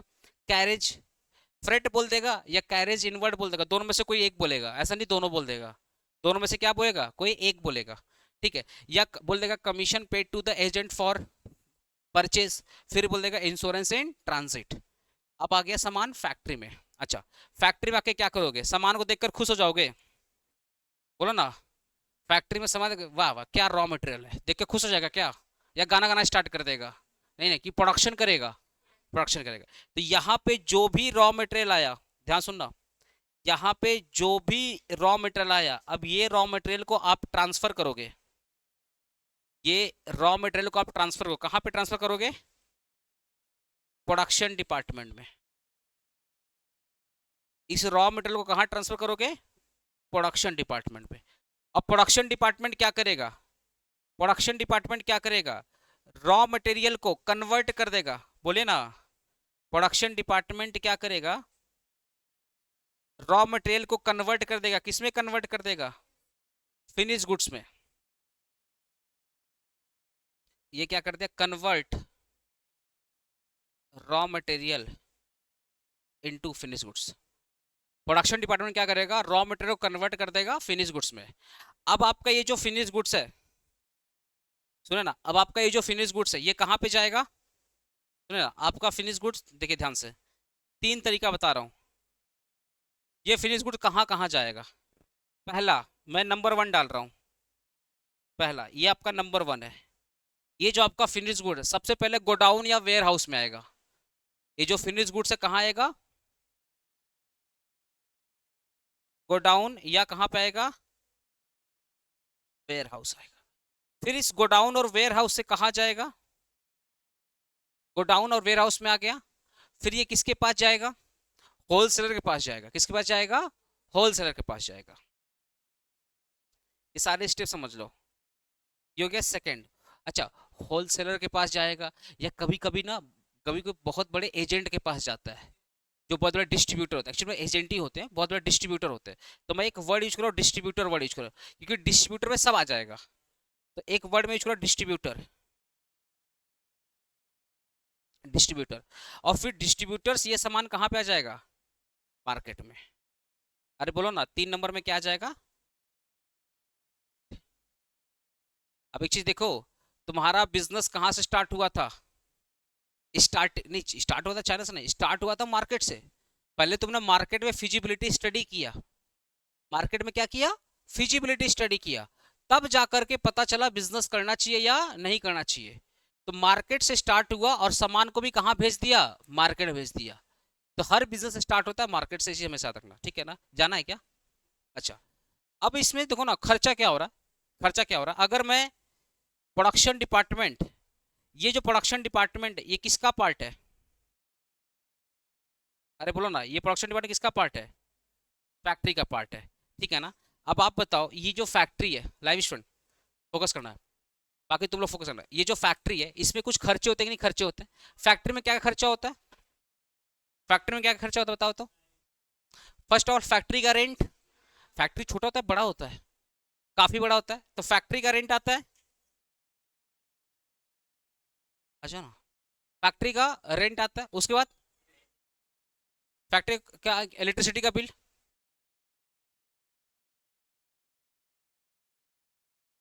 इलेक्ट्रिसिटी का बिल। और क्या खर्चा आता है फैक्ट्री, अच्छा फैक्ट्री में बहुत सारे वर्कर काम करते हैं, तो क्या देना पड़ता है, वेजेस। अच्छा मैं छोटा छोटा लिख रहा हूँ, छोटा लिख रहा हूँ। तो फैक्ट्री का अपना खुद का रेंट, फैक्ट्री का खुद का इलेक्ट्रिसिटी, और फैक्ट्री खुद का वेजेस, ठीक है। अच्छा अब ये हो गया फैक्ट्री खर्चा। अब ये फैक्ट्री से गुड्स क्या बना, फिनिश गुड्स। फैक्ट्री में रॉ मटेरियल जो गुड्स था वो क्या बन गया, फिनिश गुड्स। फिनिश गुड्स से कहाँ पाया, वेयर हाउस। तो ये जो गोडाउन है इसमें तो कुछ खर्चा होगा, अरे बोलो ना, गोडाउन का रेंट। क्या गोडाउन में इलेक्ट्रिसिटी नहीं होगा, होगा ना। अच्छा गोडाउन में गेट कीपर होता है, गोडाउन में गेट कीपर, उनको क्या दोगे आप, गेट कीपर लोग का क्या होता है, सैलरी होता है। मैं सिंपल सिंपल कर रहा हूँ। अच्छा अब आप बताओ, ये गोडाउन से सामान डिस्ट्रीब्यूटर के पास गया, डिस्ट्रीब्यूटर से मार्केट के पास में गया, गया ना। अरे गोडाउन से कहाँ गया, डिस्ट्रीब्यूटर, और डिस्ट्रीब्यूटर से कहाँ गया, मार्केट। इसके लिए भी तो, इसके लिए भी तो कंपनी का नॉर्मली खुद का बस, खुद का ट्रक होता है। नॉर्मली बड़ी बड़ी कंपनी क्या करती है ना, खुद का ओन करके रखती है, ठीक है ना। तो अब यहाँ से जो सामान गया, मेरा ब्लू पेन में फोकस करना, यहाँ पे जो सामान यहाँ से गया, इसके लिए कंपनी खर्चा करती है, पता क्या, खुद का भाड़ा से सामान डिस्ट्रीब्यूटर के पास। कभी कभी कंपनी डायरेक्टली अपना खुद का आउटलेट आउटलेट खोल करके बिजनेस करती है, मतलब बीच में कोई नहीं है, वो लोग खुद प्रोड्यूस करता है और खुद का इनका शोरूम है, और डायरेक्टली शोरूम में सामान भेज करके माल बेचता है, खुद का इनका पर्सनल आउटलेट होता है। तो गोडाउन से जो मार्केट में जा रहा है ना, कंपनी उसके लिए भी पे कर रही है। क्या क्या पे कर रही है, पहला पहला एक तो गोडाउन से मार्केट में भेजने का जो खर्चा, उसको अपन बोलेंगे कैरेज आउटवर्ड। क्या बोलेंगे, कैरेज आउटवर्ड, लिख लो यहाँ पे, कैरेज आउटवर्ड। अच्छा सामान को बेचने के लिए, सामान को बेचने के लिए ऑलवेज आपको एडवर्टीजमेंट करना पड़ता है। बिना एडवर्टीजमेंट क्या कोई सामान बिकता है क्या, नहीं। तो एडवर्टीजमेंट वाला खर्चा आएगा, जिसको अपने सेलिंग एक्सपेंसेस बोलते हैं। तो एडवर्टीजमेंट वाला खर्चा आ गया, ठीक है ना। यहाँ तक नॉर्मल मैंने एग्जांपल दिया। अब आ जाओ यहाँ पे, हमने रॉ मटेरियल परचेज किया, हेलो, रॉ मटेरियल परचेज किया, फ्रेट दिया, कैरेज इनवर्ड या फ्रेट दिया। कैरेज इनवर्ड का मतलब फैक्ट्री में लाने का खर्चा, कैरेज आउटवर्ड का मतलब फैक्ट्री से हमने गोडाउन में ले गया। बोलो ना, फैक्ट्री से कहाँ ले गया, गोडाउन में। फैक्ट्री से ले गया गोडाउन में, और गोडाउन से कहाँ चला गया, मार्केट में, तो उसको बोलते हैं कैरेज आउटवर्ड। फैक्ट्री में लाने के लिए कैरेज इनवर्ड, और एक बार गुड्स बन करके रेडी हो गया, अब डालोगे गोडाउन में, और गोडाउन से जाएगा मार्केट में। तो फैक्ट्री से निकालने में जो खर्चा हो रहा है, अरे फैक्ट्री में सामान बनकर रेडी हो गया, अब उसको निकाल करके कहाँ डालोगे, गोडाउन में, और गोडाउन से कहाँ जाएगा, मार्केट में। तो फैक्ट्री से निकालने में जो खर्चा होता है उसको बोलते हैं कैरेज आउटवर्ड। क्या बोलेंगे, कैरेज आउटवर्ड, ठीक है। अब मैं इसको समरी कर दे रहा हूँ, सिंपल सा समरी कर दो। यहाँ पे एक समरी डायग्राम बनाओ, समरी।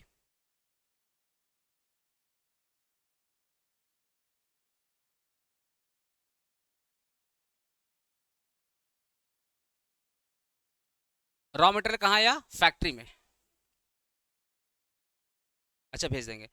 फैक्ट्री से कहाँ गया, बोलो ना, फैक्ट्री से कहाँ गया, गोडाउन में, और गोडाउन से कहाँ गया, मार्केट। सिंपल लिखो ना, मार्केट पास गया, ठीक है ना। तो यहां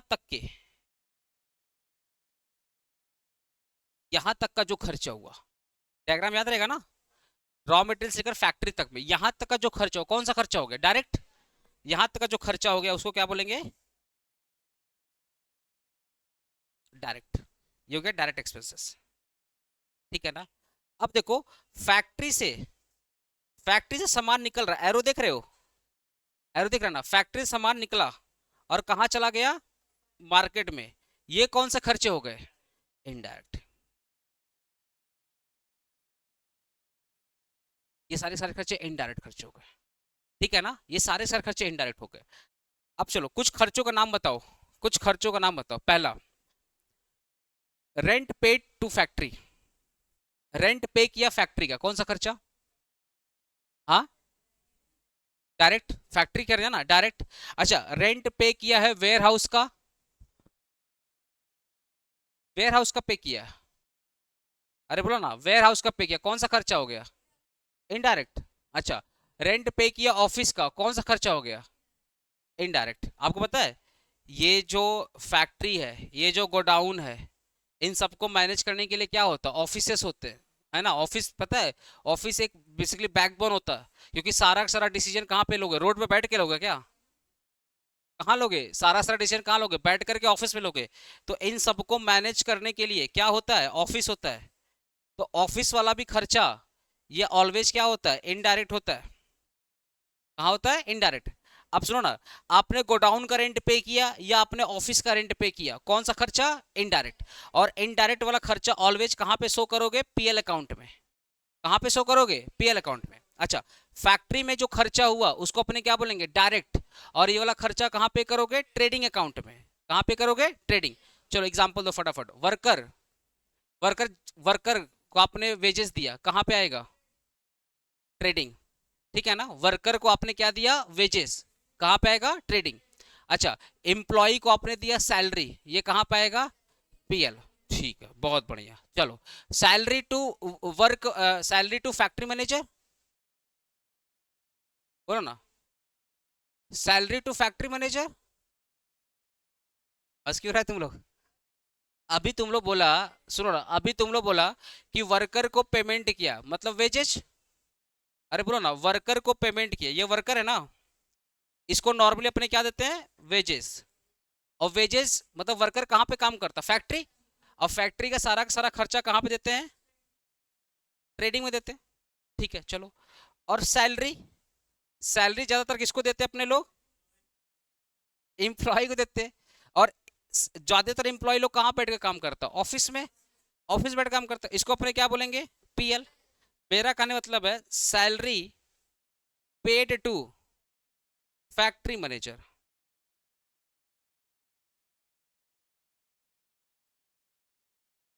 बोला ना, salary paid to factory manager, क्या होगा? बोल सुजल, बोलेगा? अरे ट्रेडिंग पे कुछ तो बोल। ट्रेडिंग। चलो तू बता क्रिश। ट्रेडिंग पीएल में जाएगा, तू बता को। Salary paid to factory manager, PL. तुम सब पीएल, अभी पीएल, साइन, बोला सब बोल रहा, ठीक ही बोल रहा होगा। और आप लोग?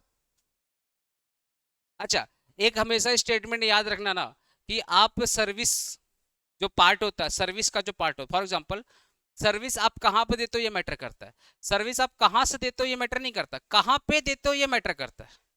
अब 11 12 में ये चीज नहीं सिखाया जाता। आपका ये जो मैनेजर है, ये किसका मैनेजर है?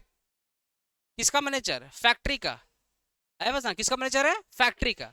ऑब्वियसली एक काम करेगा ऑफिस में बैठ करके, भाई मैनेजर है, रोड पे बैठ करके नहीं लैपटॉप से काम करेगा। या फैक्ट्री को बोलेगा फैक्ट्री मेरा है, इसका मैनेजर गेट के बाहर बैठ काम करेगा, ऐसा नहीं। तो फैक्ट्री से रिलेटेड जितना भी खर्चा होता है सब ट्रेडिंग में आएगा, याद रखिएगा। सुजल ने एकदम सही आंसर दिया कि फैक्ट्री मैनेजर ऑब्वियसली काम करेगा बैठ करके, ऑफिस में ही काम करेगा, पर वो सर्विस कहां पे दे रहा है? देखो दो वर्ड है, कहां पे सर्विस दे रहा है और कहां से दे रहा है। अगर वो घर से भी सर्विस दे रहा है ना, पर किसके लिए दे रहा है? फैक्ट्री के लिए दे रहा है। ये खर्चा कहां पे आएगा? ट्रेडिंग में आएगा। क्यों नहीं डायरेक्ट आ रहा? यही तो डिसीजन ले रहा है बाबू, कि प्रोडक्शन कितना करना है, लेबर कितना लगेगा। प्रोडक्शन डिपार्टमेंट का मैनेजर भूलो मत, मैनेजर है, पूरी फैक्ट्री को यही मैनेज कर रहा है। देखो याद रखो, कहां से, हेलो, कहां से कहां से सर्विस दे रहा है ये मैटर नहीं करता, कहां पे दे रहा है ये मैटर करता है। ये पता है, ये क्वेश्चन सीएमए फाउंडेशन में आया हुआ है क्वेश्चन। हाँ, हाँ बोले। अरे सीएमए फाउंडेशन फेमस क्वेश्चन है। तुम्हारे क्या, तुम्हारे सीएमए फाउंडेशन नहीं आया था? सीएमए फाउंडेशन का फेवरेट क्वेश्चन है, एवरी अल्टरनेटिव में पूछ लेता है, एवरी अल्टरनेटिव में पूछता है। अच्छा एक क्वेश्चन और पूछ रहा हूँ, एक क्वेश्चन और पूछ रहा हूँ। एक क्वेश्चन पूछ रहा हूं तुमको। ये आपका सैलरी है, सुनो ना, ये आपका सैलरी है और ये आपका रेंट है। ये आपका सैलरी और ये आपका रेंट है और ये आपका वर्कर है। ध्यान सुनना, ये आपका सैलरी है और आपका ये रेंट और ये आपका वर्कर है। ये तीन चीज बहुत इंपॉर्टेंट समझना। लोग बोलते हैं, तुम्हारे स्कूल में सिखाया गया होगा सैलरी मतलब डायरेक्टली क्या डाल देना, पीएल। रेंट मतलब डायरेक्टली क्या डाल देना, पीएल। और वर्कर मतलब डायरेक्टली क्या डाल देना। यही नहीं सिखाया गया होगा? यही सिखाया गया। रीजन क्या है इसके पीछे? रीजन क्या है इसके पीछे? तुम लोग पढ़े, तुम लोग एवरेज निकाला, एवरेज कभी निकाला? एवरेज देखना, एवरेज दो टाइप का होता है, एक होता है सिंपल एवरेज, एक होता है वेटेड एवरेज। पढ़ा ना, एक सिंपल एवरेज, एक होता है वेटेड। वेटेड एवरेज का मतलब क्या होता है, प्रैक्टिकली हम लोग एवरेज निकाल रहे हैं कि कहाँ पे नंबर ऑफ पॉपुलेशन ज्यादा है। अब आप बताओ, अगर मैं वर्कर की बात करूं तो वर्कर की पॉपुलेशन सबसे ज्यादा कहाँ पे होगी? अगर वर्कर की पॉपुलेशन सबसे ज्यादा कहाँ पे होगी? फैक्ट्री में। दैट इज वाई ये कहाँ पे आ गया, ट्रेडिंग में आ गया। अच्छा, सैलरी, सैलरी मतलब नॉर्मली किसको देते हैं? एम्प्लॉय को। एम्प्लॉय सबसे ज्यादा कहाँ पे काम करेगा? ऑफिस में। इसलिए यहाँ पे कहाँ पे आ गया, पीएल में। क्योंकि ऑफिस मतलब इनडायरेक्ट खर्चा, और इनडायरेक्ट वाला सारा सारा खर्चा कहाँ पे आता है? पीएल में। समझ पा रहे हैं ना? अच्छा, रेंट की बात करूं, रेंट की बात करूं तो फैक्ट्री का रेंट आप पे करते हो, वेयर हाउस का रेंट पे करते हो, ऑफिस का भी रेंट आप पे करते हो। ध्यान सुनना, आप फैक्ट्री का भी रेंट पे करते हो, आप गोडाउन का भी रेंट पे करते हो, आप ऑफिस का भी रेंट पे करते हो। अगर आपका चार पांच तो ब्रांच ऑफिस है, होता है ना ब्रांच ऑफिस, हेलो, बड़ी बड़ी कंपनी का ब्रांच ऑफिस भी होता है, तो अगर आप ब्रांच ऑफिस भी पे कर रहे हो, ये कहाँ पे आता है? ब्रांच ऑफिस कहाँ पे आता है? ये भी पीएल का पार्ट है। तो रेंट तो आप हर जगह पे कर रहे हो, लेकिन अगर सिर्फ और सिर्फ रेंट दिया हुआ है, सिर्फ और सिर्फ रेंट दिया हुआ, तो अब आप बताओ वेट कहाँ पे है? वेट चेक करो, वेट। आप गोडाउन का रेंट पे किए, आप ऑफिस का रेंट पे किए, आप ब्रांच ऑफिस का रेंट पे किए, ठीक है? तो गोडाउन, ऑफिस, ब्रांच ऑफिस, ये किसका पार्ट है? ये किसका पार्ट है? इनडायरेक्ट एक्सपेंस का पार्ट है। और इनडायरेक्ट एक्सपेंसेस, इनडायरेक्ट एक्सपेंसेस कहां पे आते हैं? पीएल में आते हैं। अच्छा, आप फैक्ट्री का भी रेंट पे करते हो, आप फैक्ट्री का भी रेंट पे करते हो। आपका फैक्ट्री तो यही है, ये आपका फैक्ट्री है, ये आपका गोडाउन है, ये आपका ऑफिस है, मेन ऑफिस, ये आपकी ब्रांच ऑफिस है। आपने ब्रांच ऑफिस का रेंट पे किया, आपने मेन ऑफिस का रेंट पे किया, आपने गोडाउन का रेंट पे किया। पर याद रखो, ये सारे के सारे कौन से खर्चे हैं? इनडायरेक्ट। बोलना, ये सारे सारे कौन से खर्चे हैं? इनडायरेक्ट वाले खर्चे। और आपने जो फैक्ट्री का रेंट पे किया, ये कौन से खर्चे हैं? डायरेक्ट खर्चे। पर आप बताओ वेट किसका ज्यादा लग रहा है, डायरेक्ट या इनडायरेक्ट का? वेट किसका ज्यादा है? इनडायरेक्ट का। देखो, नंबर ऑफ रेंट ज्यादा पे करो ना आप अगर इनडायरेक्ट में चेक करो तो ये गोडाउन का रेंट हुआ, ये किसका रेंट हुआ? Main office. और ये किसका रेंट हुआ? Branch office. बोलो ना, किसका रेंट हुआ? Branch office. तो आप देखो ना, ऑफिस में ज्यादा रेंट पे कर रहे हो, मतलब main office, branch office, godown, ये सब इनडायरेक्ट वाला खर्चा है। यहाँ पे नंबर ऑफ रेंट आप ज्यादा पे कर रहे हो, अमाउंट ऑफ रेंट क्या है? बहुत ज्यादा है। अमाउंट ऑफ रेंट क्या? बहुत ज्यादा है। तो वेट किसका ज्यादा है? इनडायरेक्ट जाता है। इसलिए जब भी रेंट बोला जाता है और कुछ नहीं बोला, सिर्फ और सिर्फ क्या बोला? रेंट बोला, तो कौन सा रेंट माना जाएगा? रेंट बोला, कौन सा रेंट माना जाएगा? इनडायरेक्ट रेंट माना जाएगा। समझ गया ना? तो यहाँ पे होगा पीएल का पार्ट होगा, ठीक है? सैलरी की बात करो, सबसे ज्यादा इंप्लॉय कहाँ पे काम करेगा? ऑफिस बात करेगा। इसलिए यहाँ पे ना, ये इसके पीछे रीजन मैं लिख दे रहा हूँ। इसके पीछे जो रीजन है वो है वेटेड एवरेज।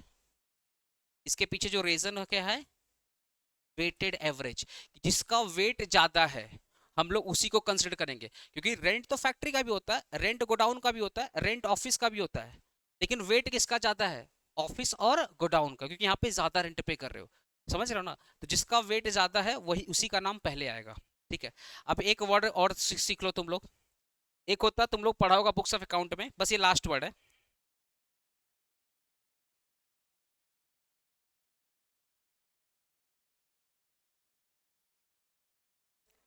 कल से मैं सम्स कराऊंगा। एक होता है सैलरी एंड वेजेस, ये सब बेसिक है, एकदम बेसिक। और एक होता है वेजेस एंड सैलरी, बता रहा हूँ। बता Sujal, salary and wages, PL. चलो, अब वेजेस एंड सैलरी, ट्रेडिंग। बहुत बढ़िया। रीजन क्या है? जो पहले होता है ना उसका वेट ज्यादा होता है। सैलरी एंड वेजेस का मतलब आप मैक्सिमम सैलरी पे कर रहे हो और लेस क्या पे कर रहे हो? वेजेस। और वेजेस एंड सैलरी मतलब ज्यादातर आप वेजेस पे कर रहे हो और कम अमाउंट में सैलरी। जो पहले है जो पहले आता है उसका वेट ज्यादा होता है, और जो लास्ट में आता है उसका वेट क्या होता है? कम होता है। अगर सैलरी पहले है मतलब इनडायरेक्ट एक्सपेंसेस का वेट क्या है? ज्यादा है, इसलिए क्या डालेंगे? पीएल। अगर वेजेस पहले आ गया इसका मतलब इनडायरेक्ट एक्सपेंसेस नहीं, डायरेक्ट एक्सपेंसेस का वेट ज्यादा है और सैलरी का वेट कम है, तो इस केस में आ जाएगा ट्रेडिंग। समझ गए ना? अच्छा, चलो एक लास्ट तुम लोग का टेस्ट हो रहा है, लास्ट। कैरेज, सुनो, कैरेज इनवर्ड, बोलो ना, carriage inward, carriage inward trading, carriage outward PL. सिर्फ और सिर्फ कैरेज, सिर्फ और सिर्फ कैरेज ट्रेडिंग, सिर्फ और सिर्फ कैरेज ट्रेडिंग। क्यों बोला जाता है? क्योंकि याद रखो, बड़े बड़े कंपनी का जो रॉ मटेरियल आते हैं वो दूसरे देश से आते हैं। ये जितने भी फार्मास्यूटिकल कंपनी है ना, अरे जितना दवाई है, ये जितने भी दवाई वाली कंपनी है, तुमको क्या लग रहा है इनका जो रॉ मटेरियल है वो इंडिया में आता है? इतना भी इंडिया तरक्की नहीं किया है।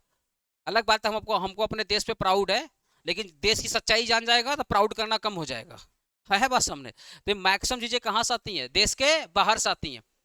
तुम बताओ ना, सबका क्या पर्सनल ट्रक है जो समुद्र में चला करके लाएगा? क्या पर्सनल शिप सब हायर करके रखा है? नहीं।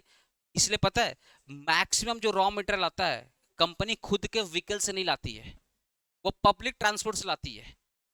मैक्सिमम जो मतलब जो पब्लिक मतलब जो मार्केट में जो ट्रांसपोर्ट अवेलेबल है, चाहे वो शिप हो, चाहे वो ट्रांसपोर्टेशन हो, ट्रक वगैरह हो, तो कंपनी जब रॉ मटेरियल लेकर आती है ना, वो पर्सनल व्हीकल से लेकर नहीं आती, पर्सनल ट्रक से लेकर नहीं आती है। जो रॉ मटेरियल आता है वो सारे के सारे रॉ मटेरियल कंपनी आउटसोर्स करती है, मतलब भाड़े पे लेकर आती है। अब अगर चाइना या यूरोपियन कंट्री या यूएस से जो भी सामान वगैरह आएगा, तो क्या खुद के पर्सनल गाड़ी से आएगा? नहीं, वो सब शिप से आती हैं। तो वहां पे अपने को क्या देना पड़ता है? भाड़ा देना पड़ता है। लेकिन फैक्ट्री से गोडाउन, गोडाउन से ऑफ शोरूम, गोडाउन से शोरूम या गोडाउन से डिस्ट्रीब्यूटर के पास जाने के लिए तो डेली काम है। डेली आज अपना अपने घर पे देखना, अगर किसी का डेली का आना जाना बहुत ज्यादा है तो अपना पर्सनल गाड़ी लेकर रखा है। अगर तुम्हारा डेली 10 किलोमीटर का ट्रेवल है तो तुम कितना दिन मेट्रो और बस का भाड़ा देगा? इससे बेटर तुम क्या करेगा? पैसा जुगाड़ेगा और अपना खुद का गाड़ी ले लेगा। अरे कुछ नहीं होगा तो बाइक ले लेगा, बाइक से जाएगा, बाइक से आएगा 10 किलोमीटर। ऐसी ही कंपनियां बोलती है यार प्रोडक्शन तो हमको डेली करना है, और प्रोडक्शन करके हमको गोडाउन डेली सामान पहुंचाना है, और गोडाउन से डिस्ट्रीब्यूटर या मार्केट में सामान डेली पहुंचाना है। तो कंपनी क्या करती है, यहाँ पे पर्सनल गाड़ी ले लेती है। तो जब कंपनी का खुद का गाड़ी होता है तो रेंट किसको पे करेगा? किसी को नहीं पे करेगा। इसीलिए अगर कैरेज इनवर्ड होता है तो अनडाउटली ट्रेडिंग। कैरेज आउटवर्ड है, कैरेज आउटवर्ड का मतलब फैक्ट्री से लेकर के मार्केट तक ले जाने का खर्चा, वो सब क्या होता है? पीएल होता है, इनडायरेक्ट होता है।